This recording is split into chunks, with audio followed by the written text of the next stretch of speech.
Então vamos falar um pouco hoje sobre semiologia das lesões granulomatosas. Como conceito geral, nós sabemos que essas doenças granulomatosas são doenças inflamatórias caracterizadas pela formação de granulomas. Vale lembrar que esses granulomas, aqui representados nessas fotomicrografias e nesse desenho esquemático, eles constituem um tipo de inflamação crônica. E nessa inflamação crônica, nós vamos ter macrófagos epitelioides, que geralmente se fundem, formando células gigantes multinucleadas, cercadas por um colar leucocitário mononuclear. Então a gente consegue ver aqui também outro exemplo nessa fotomicrografia da doença granulomatosa, caracterizada nesse histopatológico, nessa fotomicrografia, mostrando a formação do granuloma, aqui representado, aqui o desenho esquemático, que é constituído por esse conjunto de células importantes que formam o processo granulomatoso. Então, de um modo geral, as doenças granulomatosas, elas apresentam essa característica geral. E essa característica geral, ela se faz presente na histopatologia, lá na histologia da doença propriamente dita. Então a gente tem aqui uma fotomicrografia mostrando uma lesão granulomatosa típica, onde eu vejo esse componente importante, que é a célula gigante multinucleada. Aqui eu consigo ver melhor, aqui outra célula multinucleada. Muitas vezes esse granuloma formado por conta do processo de inflamação crônica pode vir acompanhado com exudato ou não, com necrose, né, associada. Nesse caso aqui eu consigo ver uma necrose aqui presente. Então a gente tem que agora relembrar o que a gente viu lá em patologia geral, que é a inflamação crônica. Então, quando a gente relembra, estuda, revisita, revisa inflamação crônica, a gente consegue entender melhor. Então, esses processos todos, essas doenças inflamatórias que formam granulomas, a gente chama de lesões granulomatosas. E na cavidade oral, nós temos alguns exemplos clássicos, que muitas vezes vamos encontrar clinicamente tubérculos ou áreas granulomatosas presentes na cavidade oral. Então a gente vê aqui uma imagem de tubérculos, essas formações granulomatosas, macroscopicamente no órgão pulmonar, e nessas outras fotografias conseguimos ver a expressão clínica da formação desses granulomas. Então a gente vê a presença de grânulos na superfície da mucosa, em gengiva, em palato, ou muitas vezes na pele da face, ou na pele da região cervical. Então, aqui são exemplos clássicos que a gente vai se deter melhor quando falar em cada doença. Então, a primeira doença que a gente revisita e relembra é a tuberculose. Ela representa uma das principais doenças granulomatosas. Nós sabemos que o agente etiológico dessa importante doença, esse problema de saúde pública que é ainda muito prevalente no nosso meio, é dado pelo Mycobacterium tuberculosis. Nós sabemos que a infecção inicial primária é chamada assim de tuberculose primária ou inicial, e muitas vezes essa tuberculose primária inicial, ela não é detectada. Muitas vezes se espera o indivíduo ter uma imunossupressão, ter uma baixa de imunidade, para daí então se caracterizar a doença ativa, ou também chamada de tuberculose secundária. Quando muitas vezes esse Mycobacterium tuberculosis se difunde pelo sistema vascular, aí a gente tem as veias, as artérias e os linfáticos, a gente denomina essa doença de tuberculose miliar.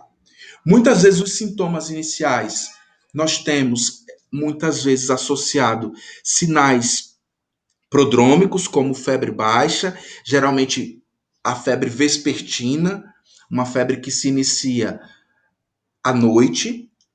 Muitas vezes o paciente também tem mal-estar, anorexia, perda de peso, também terá sudorese noturna e muitas vezes tosse produtiva, porque o primeiro sistema que esse micobactério ataca é o pulmão.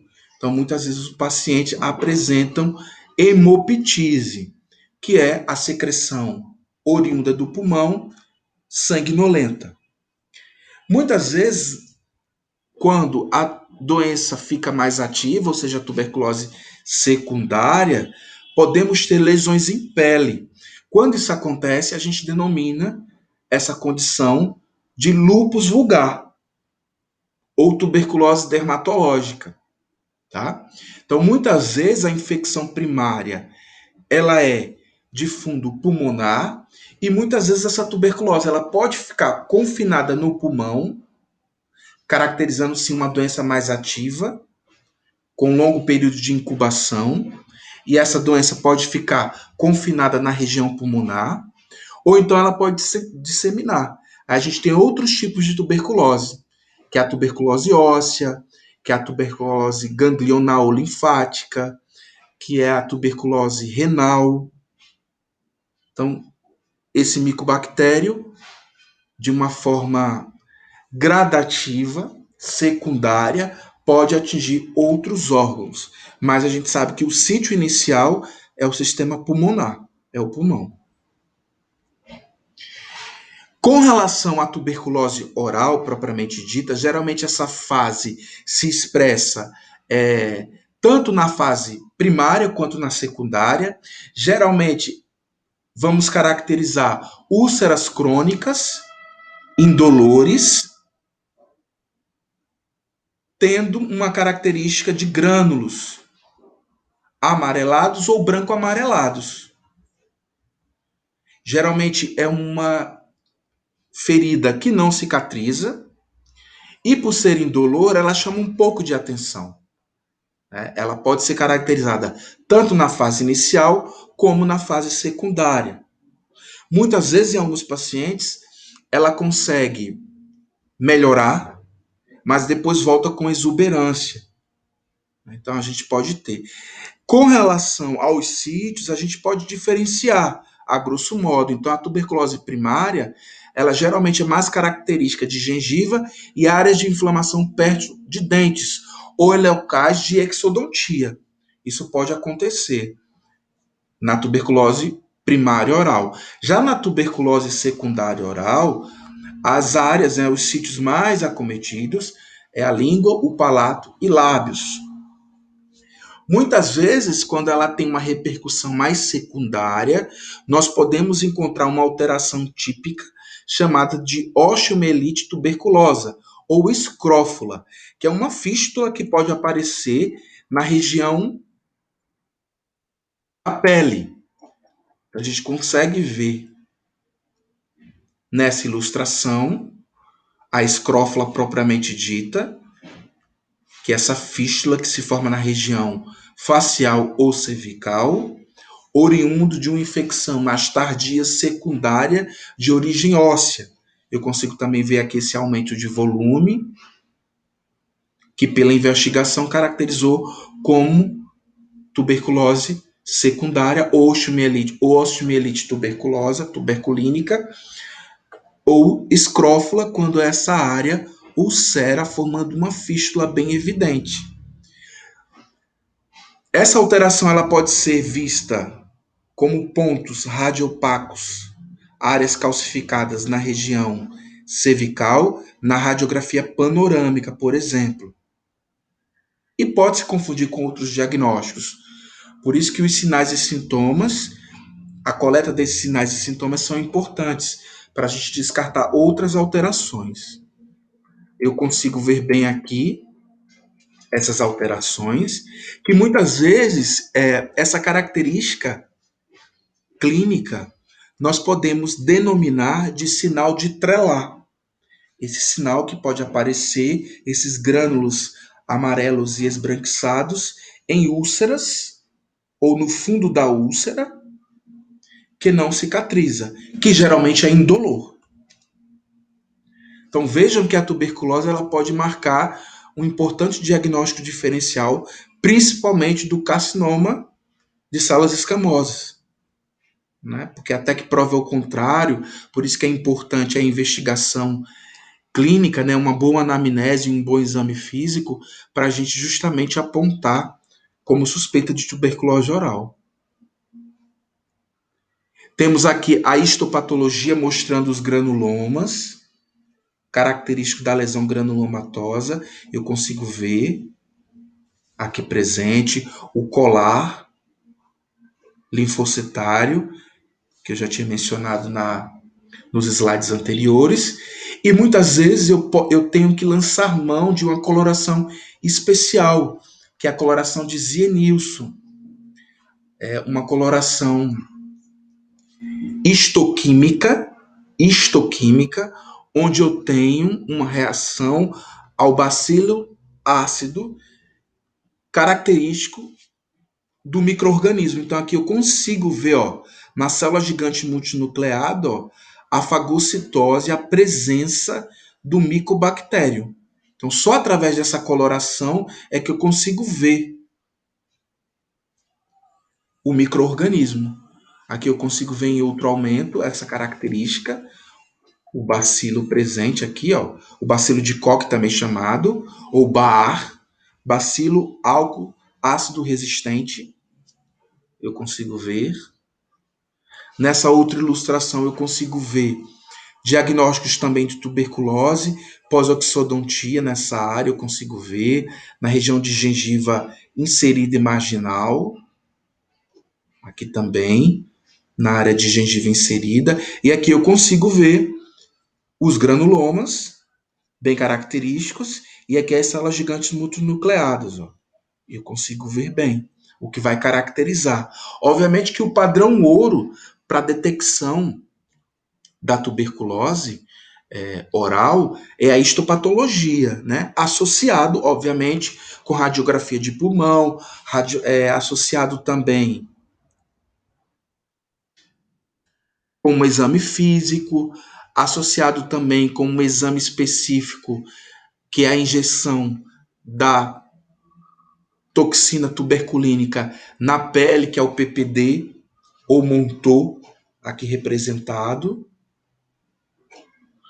Muitas vezes, quando o paciente apresenta tosse produtiva, geralmente na investigação médica é feita a baciloscopia, como a cultura, para justamente se fazer o diagnóstico específico da própria tuberculose.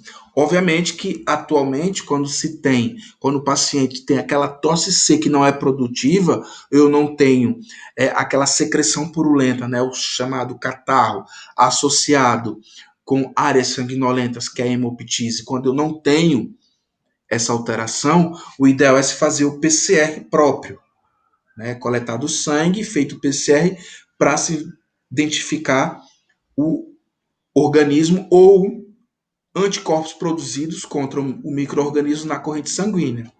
A radiografia de pulmão, para esse tipo de alteração, eu vou ter áreas radiopacas e radiolúcidas, muitas vezes a calcificação já muito bem, ou os granulomas, né? A gente já vê aqueles tubérculos calcificados na região.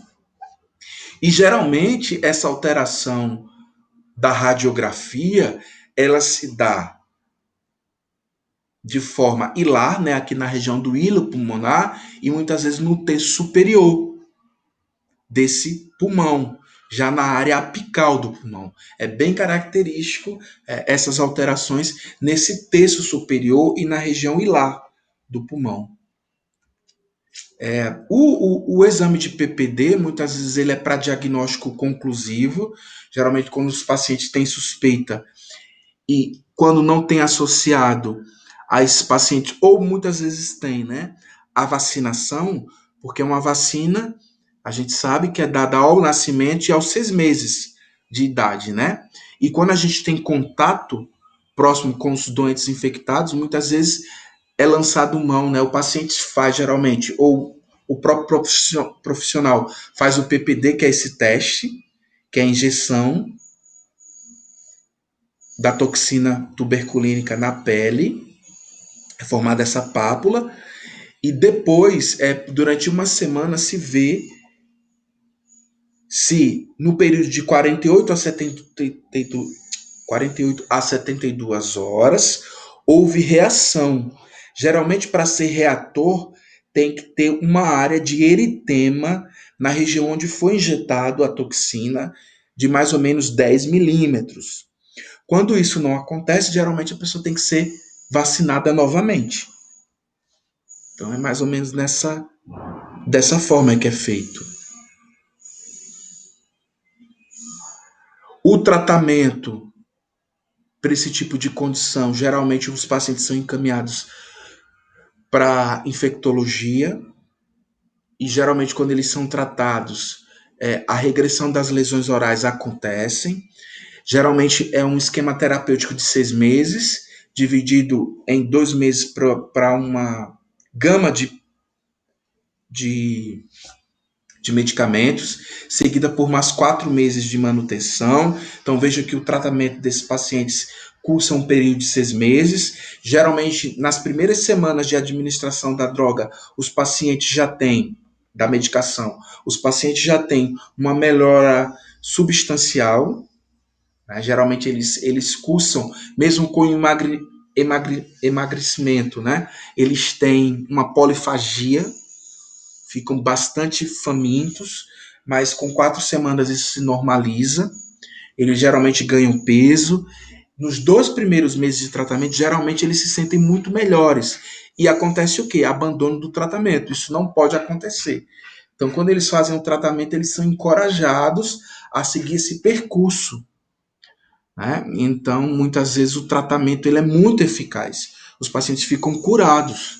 Então, esse esquema terapêutico ele é dado pelo Ministério da Saúde. Então, geralmente na clínica da família tem à disposição dessas medicações. É um tratamento todo custeado pelo serviço público, né? Então, os pacientes eles têm esse assessoramento, né? Obviamente que essa condição ela é muitas vezes vinculada à imunossupressão. Então, geralmente, os pacientes que têm suspeita e diagnóstico de tuberculose, eles são investigados para outras alterações, principalmente as ISTs, né?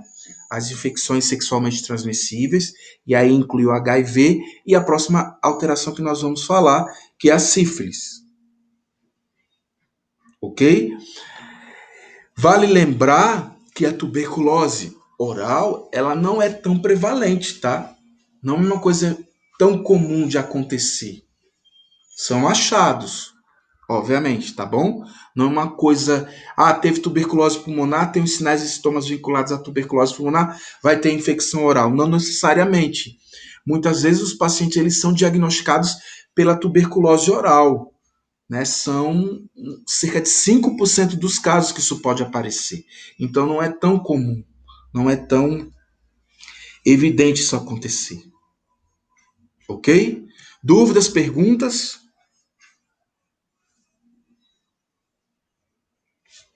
Podemos continuar? Pode continuar, professor. Já a sífilis é uma doença infecciosa crônica causada por uma bactéria do gênero Treponema pálido. A transmissão dessa condição se dá por contato sexual, via hematogênica, seminal ou materna, e é uma doença de notificação compulsória, igualmente a tuberculose mencionada. Então elas meio que caminham juntas, assim, né, com relação às doenças infecciosas que podem acometer o indivíduo. Nesse gráfico aqui mostra, desde 2010 até 2018, um aumento exponencial da infecção por sífilis adquirida. Então, de uns anos para cá, nós temos feito diagnósticos constantes, principalmente na população mais jovem. Então, adultos jovens são infectados constantemente por conta que não fazem uso do preservativo, né? Está muito vinculado à prática de múltiplos parceiros sexuais, ou quando não ocorre a prevenção.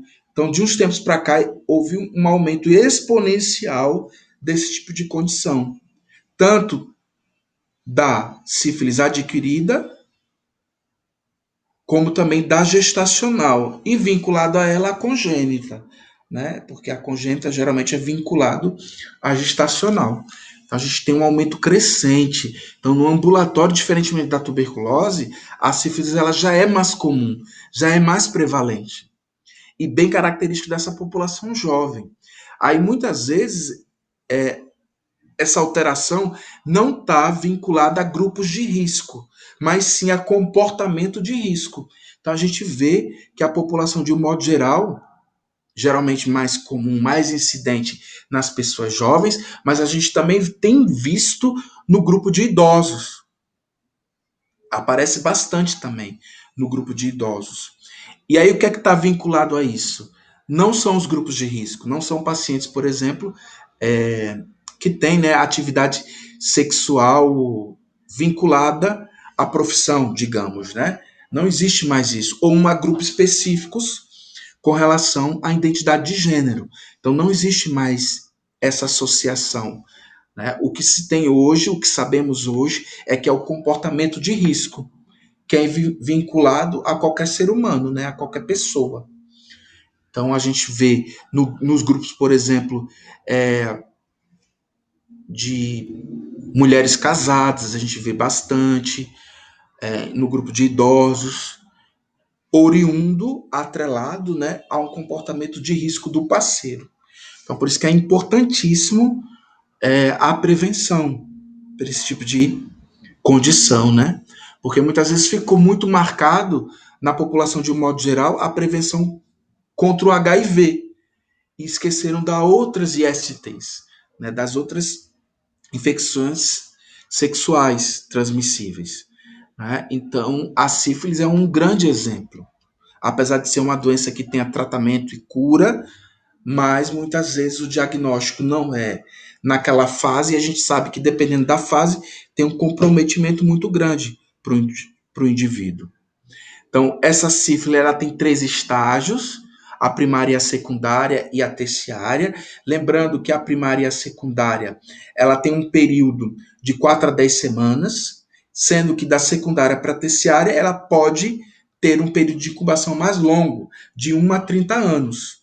É o que a gente chama de sífilis latente. Outra coisa importante é que a sífilis primária e secundária ela é altamente infectante. Então, as lesões que podem aparecer, elas são muito infectantes. E muitas vezes os pacientes têm, melhoram e não procuram o tratamento.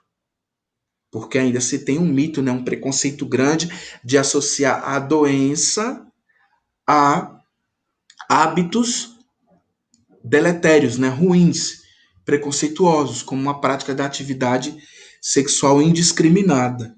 Então, por conta desse preconceito que existe, que hoje, como eu falei para vocês, não existe mais essa associação, e sim o comportamento de risco que pode acontecer, que está vinculado à condição. Então, a gente sabe que a sífilis primária, a sífilis inicial, ela é ligada a uma alteração específica, que é o cancro, que esse cancro tem locais comuns que podem aparecer, geralmente vai ser a porta de entrada, e geralmente é uma lesão que se desenvolve após a inoculação, né, a exposição, entre 3 a 90 dias, então tem um período longo, e esse cancro ele pode aparecer na genitália externa, no ânus e na cavidade oral. Quando aparece na cavidade oral, os sítios preferenciais são lábios, língua, palato, gengiva e a parte da orofaringe, como as amígdalas, as tonsilas palatinas estão vinculadas. Geralmente os pacientes vão ter uma exacerbação dessa inflamação e muitas vezes essa inflamação vai configurar com linfadenopatia regional e bilateral, geralmente das áreas próximas à alteração. Então, a gente tem região inguinal, né, os linfonodos inguinais, axilares e também os cervicais mais acometidos. E o curioso para esse tipo de alteração dessa lesão granulomatosa é que a cicatrização das lesões desse cancro, dessa ferida inicial, ela tem uma cicatrização entre 3 a 8 semanas. Por isso que muitas vezes os pacientes tratam como uma afta, por exemplo, na cavidade oral, ou um machucado na região genital, ou na região anal, e não procuram um tratamento. Mas muitas vezes eles estão diante de uma sífilis primária, que muitas vezes poderia ser detectada e tratada de forma mais precoce. Mas isso não acontece, fazendo com que o paciente tenha uma evolução da condição, da própria lesão. Então a gente tem aqui um exemplo de uma fotografia mostrando uma região, uma lesão na região retrocomissural, uma úlcera de bordas elevadas endurecidas, assintomática e única.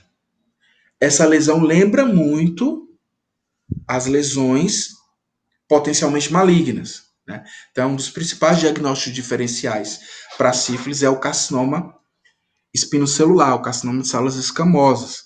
Lembra muito, ou uma afta específica. Então, entra como diagnóstico diferencial, e também a tuberculose, né? Entra como principal diagnóstico diferencial do cancro, da sífilis primária, o carcinoma de células escamosas, a tuberculose e também a estomatite aftosa recidivante. Então, se apresenta dessa forma aqui, essa úlcera única, de bordos elevados, endurecidos, de forma assintomática. Então, pode sim ter como diagnóstico diferencial e ser semelhante. Então, por isso que é importante uma boa investigação para diagnóstico, para a gente descartar o carcinoma, a tuberculose e uma estomatite recidivante aguda por trauma, por exemplo. Que são outras lesões menores, mais incipientes, que podem se tornar desapercebidas, mas são lesões importantes. Então, uma anamnese direcionada é super importante. Como eu tinha falado para vocês, depois da primária, dessas 4 a 10 semanas após a infecção oral, já se estabelece a sífilis secundária, ou também chamada de disseminada. Então, o surgimento dos sintomas são sistêmicos. Então, pode ter a linfadenopatia indolor, dor de garganta, mal-estar, perda de peso, febre e dores musculoesqueléticas. Vejam que esses conjuntos de sinais e sintomas, quando a gente tem a lesão oral, se confundem muito com a tuberculose, né? Então, elas meio que caminham juntas, como diagnóstico diferencial. E nesse caso específico, podem ocorrer lesões múltiplas. Pode, nesse período também, ocorrer a cicatrização em 13 a 12 semanas, e isso é ruim para esse comportamento da doença, né? Porque pode trazer uma consequência mais cronificada da alteração. E muitas vezes a contaminação se dá muito no passado, hoje em dia nem tanto, é praticamente nula, por transfusão sanguínea, por drogas injetáveis, isso tem aumentado bastante, né? Que pode gerar o que a gente chama de sífilis decapitada, uma sífilis que a gente denomina de disseminada, onde eu tenho uma exuberância de sinais e sintomas. Eu tenho associada a essa 3 alterações importantes, 3 manifestações clínicas importantes, que é a roséola sifilítica, que são essas máculas e pápulas de coloração enegrecida e avermelhada, que aparecem tanto na região da palma da mão, como na planta dos pés. Então, a roséola sifilítica palmo-plantar, que a gente denomina. Outra alteração oral muito vinculada, que aparece com extrema facilidade no ambulatório de estomatologia, é a placa mucosa, onde eu tenho essa elevação, essa placa branca, que não se remove, a raspagem, muito detectada na região de mucosa livre, principalmente língua e mucosa jugal. E também podemos encontrar essa elevação verrucosa, que lembra muito as alterações por HPV, que é o condiloma lata, localizado principalmente na região de períneo, na região genital e anal.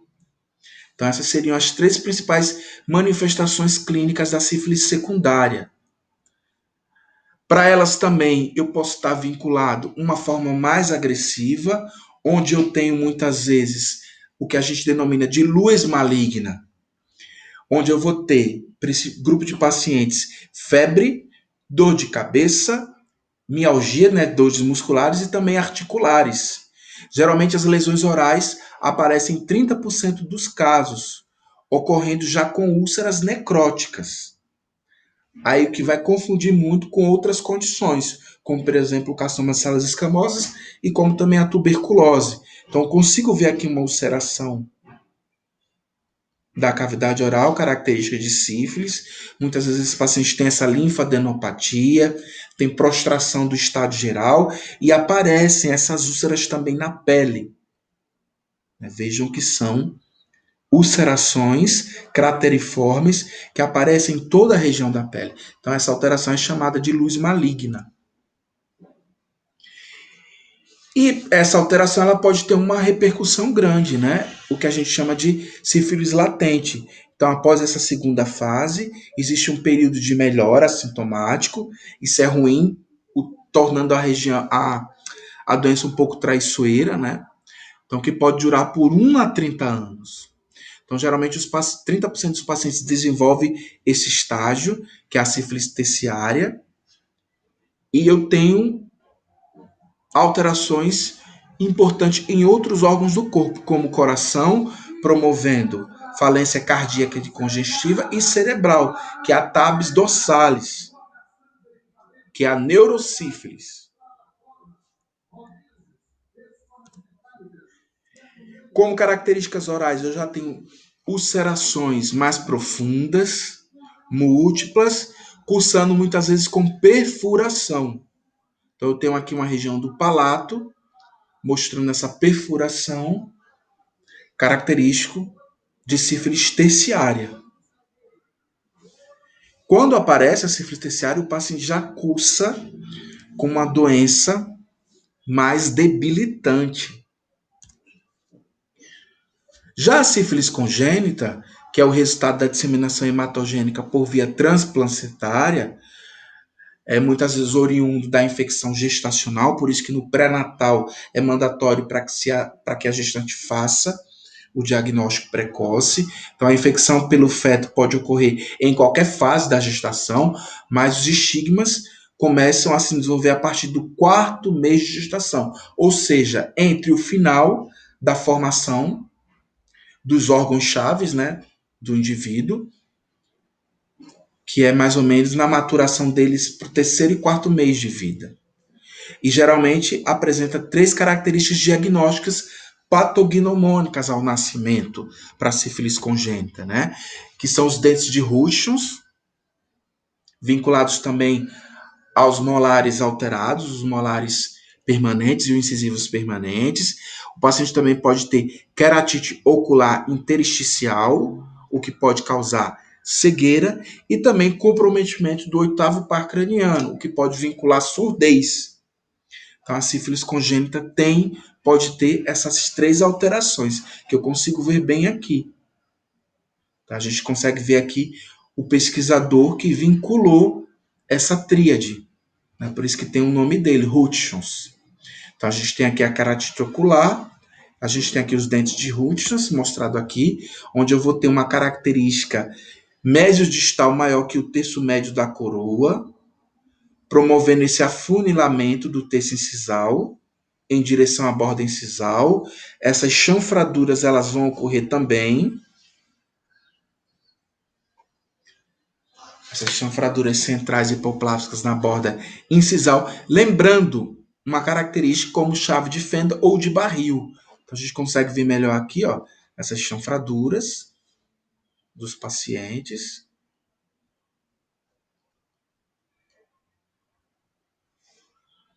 Que podem aparecer, é mais comum, mais característico da dentição de leite, na dentição decídua, do que da própria dentição permanente, mas pode estar vinculado nessa odontogênese, né? Tanto que a gente tem aqui, ó, um paciente que sofreu a alteração e foi feita, depois do tratamento, obviamente, para a condição, né? Mas como teve a contaminação transplacentária, eles cursam com essa alteração, por mais que eles não tenham, depois, né, de um nascimento, diagnóstico, porque o tratamento foi feito na gestação, intraútero, é o ideal, mas eles vinculam a má formação por conta da alteração da bactéria lá na odontogênese. Então fica marcado, né? É como se fosse uma cicatriz embriológica. Então a gente tem vinculado. E muitas vezes essa alteração se dá até na dentição permanente. Então a gente tem aqui, ó, o afunilhamento em direção à superfície oclusal, com projeções globulares desorganizadas na oclusal, o que a gente denomina de molares em amora, ou molares de Fournier, ou molares de Moon. Então são os termos chaves vinculados à sífilis congênita como característica marcante já da dentição permanente ou também na dentição decídua. Então veja que é um marcador. A odontogênese ela não escapa da infecção, né, da bacteremia, da inflamação secundária por conta do treponema pálido. Para o diagnóstico, a gente tem alguns exames, lembrando que exames já que não se realizam, somente as colorações vinculadas à prata, que é os exames de campo escuro, feita através de um esfregaço do exudato da lesão ativa, ou então a impregnação por prata, que é o White Star ou Steiner. Geralmente, esse diagnóstico ele ficou em desuso por eles não serem conclusivos para a fase latente e terciária, só apenas vinculados nas fases mais iniciais. O exame histopatológico, por ter uma inflamação crônica, né, uma reação granulomatosa, a formação do granuloma, ela não é tão específica, né? Muitas vezes se lançava o campo escuro e a impregnação na prata, porque a gente consegue ver o micro-organismo, a gente consegue ver o treponema pálido. E atualmente, as sorologias elas são mais vinculadas tanto para diagnóstico como para acompanhamento das titulações frente ao tratamento para os pacientes, porque a gente sabe que ela tem cura. Entretanto, a sorologia ela pode identificar se a pessoa teve a doença ou não, por mais que ela esteja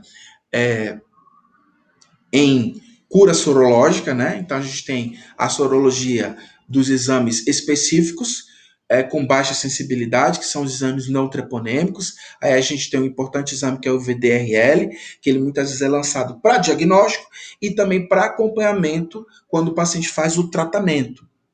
E temos os exames mais específicos, com alta sensibilidade, que ele geralmente está positivo em todas essas fases da doença, seja primária, secundária ou terciária. Principalmente esse exame aqui, que é o FTABS, é o mais utilizado. Mas existe também o TPH, o PCR e o ELISA, que a gente também pode lançar mão.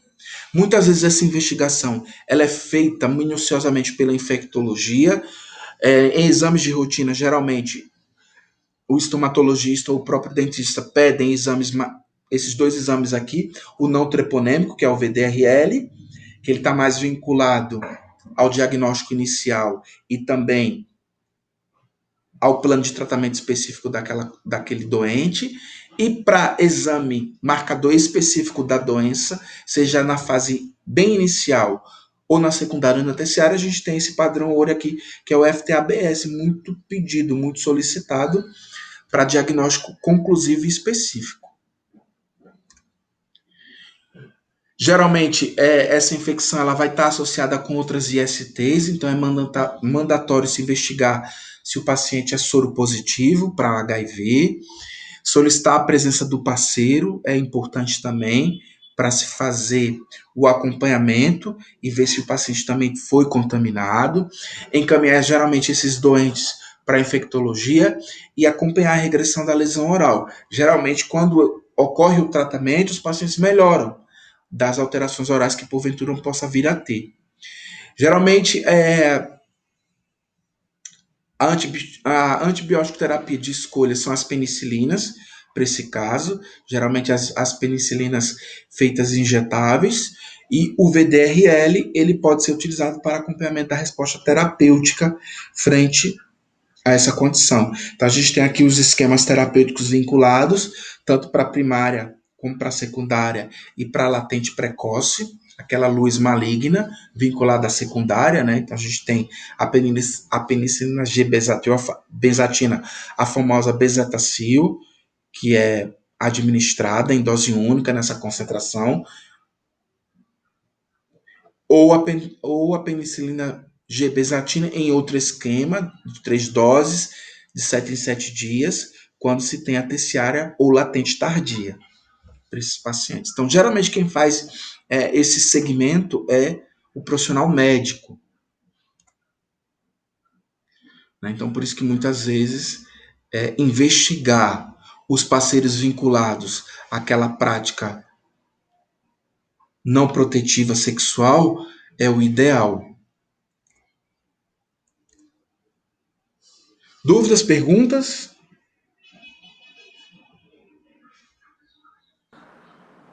Até agora nenhuma, professor.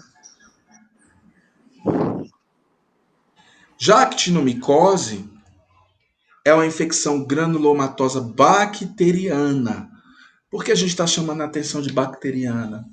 Porque vinculado a ela existe o bacilo que é o Actinomyces israeli, que no passado achavam que isso era um fungo.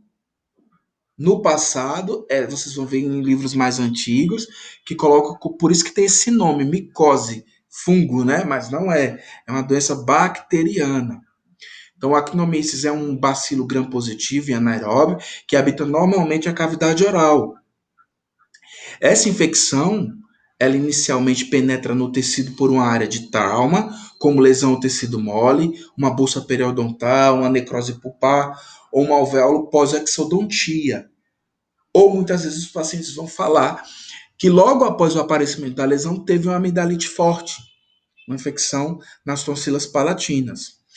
Os locais mais comuns para esse tipo de alteração é a região submandibular, submentoniana, nasogeniana, glândulas salivares, amido e língua. Pode ser aguda ou crônica, onde 55% dos casos ocorrem na região cérvico-facial. Então, a gente vai ter a associação de fístulas presentes nessa área cérvico-facial como uma principal característica. Geralmente, vamos encontrar expansão dos tecidos moles na região onde tem esse ponto de flutuação, que lembra muito uma acne, mas a gente vai ver que associada a ela existe uma alteração oral importante e muitas vezes vai vincular essa área, esses linfonodos, com um aspecto lenhoso, endurecido por conta da fibrose local. Então a gente vai ter essa característica. E nas lesões nós vamos encontrar o nosso granuloma.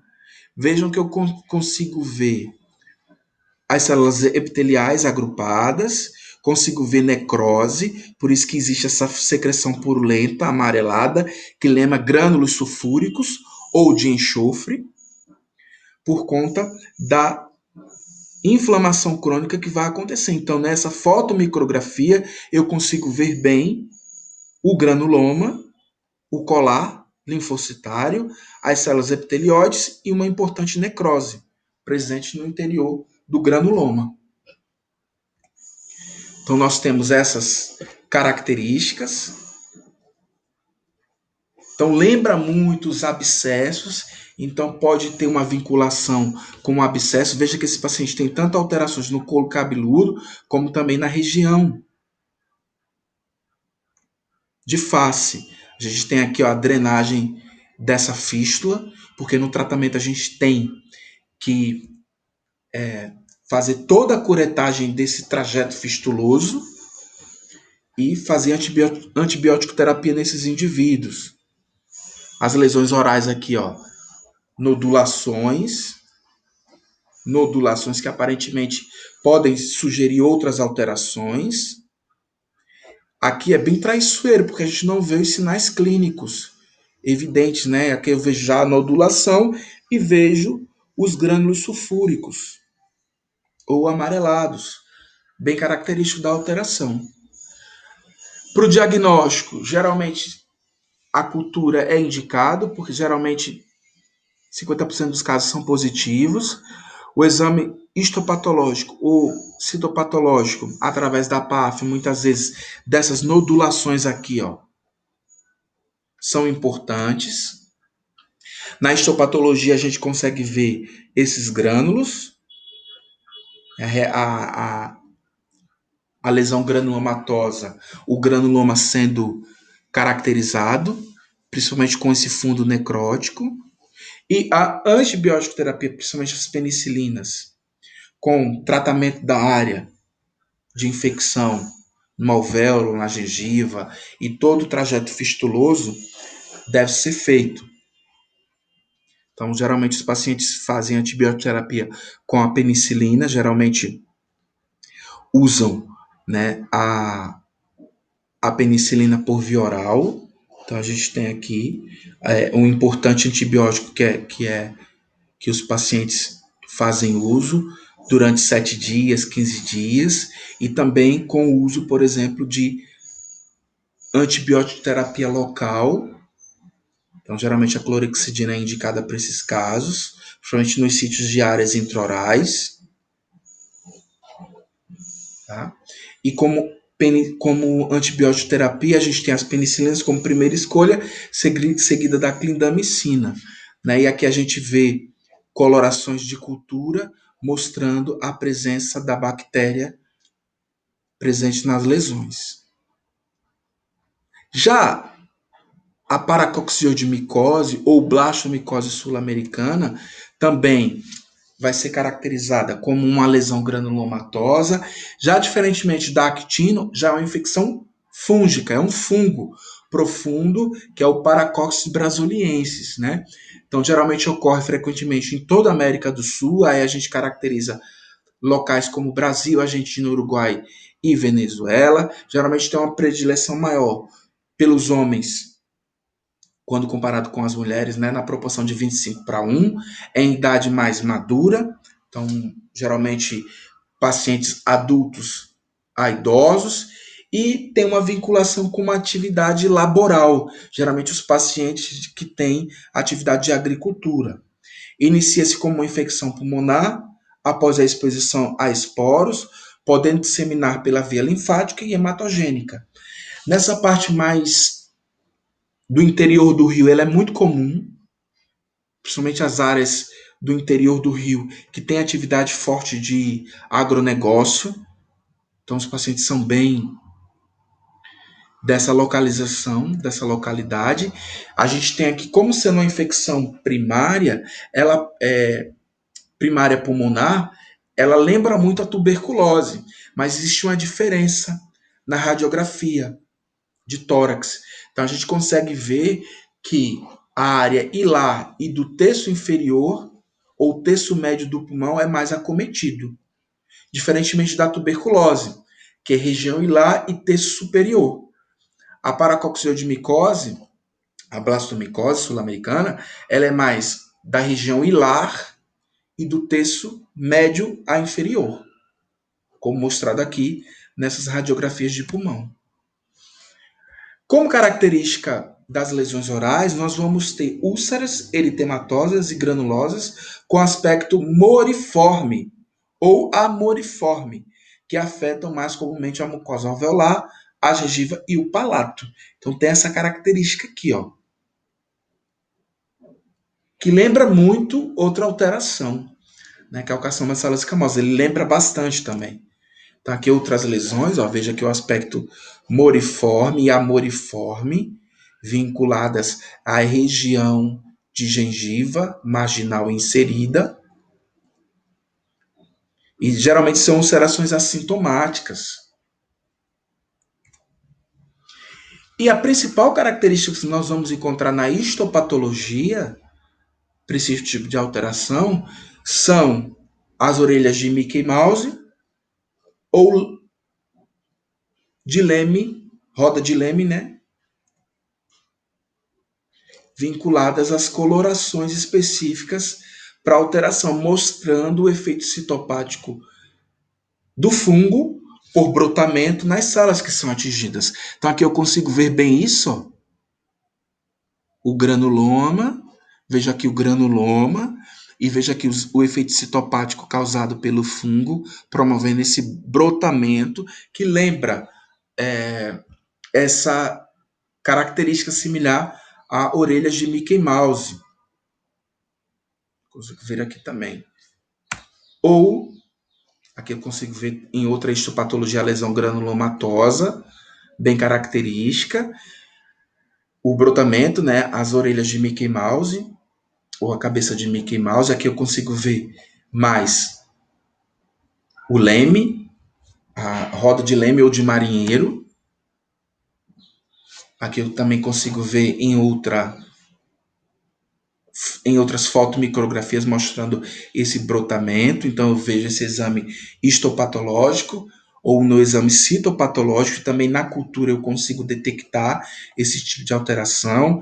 Geralmente o tratamento é vinculado a derivados do sulfo, então a gente tem, por exemplo, o Bactrim como principal medicamento utilizado. Quando os pacientes têm alergia ou são resistentes a esse tipo de medicamento, é dado anfotericina B intravenosa, esse importante imunossupressor, e geralmente antifúngicos, como o itraconazol oral. Obviamente que o manejo clínico, por ter uma condição pulmonar evidente, é feito pelo pessoal da DIP, né? Das doenças infectopulmonares. Geralmente o pneumologista ou o infectologista que vai fazer todo o tratamento sistêmico do doente. Muitas vezes a gente descobre a alteração e faz um encaminhamento. Então, o principal alteração é esse aspecto na histopatologia, na cultura ou na citopatologia, essa alteração, que são as orelhas de Mickey Mouse ou cabeça de Mickey Mouse, ou roda de leme ou de marinheiro. Lembra bem.